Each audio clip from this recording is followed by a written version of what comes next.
Ертеде ел арасында жаугершілік жиі болған кезде, қазақтың екі жауынгері төс қағысып дос болады. Бірде әскерлер бір өзеннің бойына шатыр тігіп дамылдайды. Сонда тұтқиылдан жаудың қаптаған қалың тобы шабуыл жасайды. Тонаған мал мүліктерін киіп кетеді. Қолға түскен қазақ жасағын айдап әкетеді. Әлбе екі достың біреуі жау қолына түседі.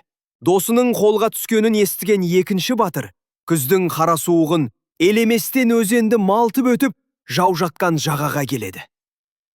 Анталаған жау әскерлері оны тарпа бас салады. Жауынгер өзін қолбасыларына алып баруын өтінеді. Алып барған соң, ол жаудың қолбасына: «Мен қолдарыңа түскен бір жауынгерге құн төлеп сатып алуға келдім. Менің оған айырбасқа берер мал мүлкім жоқ, бірақ нәрсе беремін. Ол өзімнің өмірім. Досымды босатсаңдар, ол үшін өзімнің өмірімді қияр едім» дейді. Қолбасы ойланып отырып, оны сынамақ болады да: «Жарайды, мен сені қыршыныңнан қимай-ақ қояйын. Маған сол өміріңнің бір бөлшегін ғана берсең болды» дейді.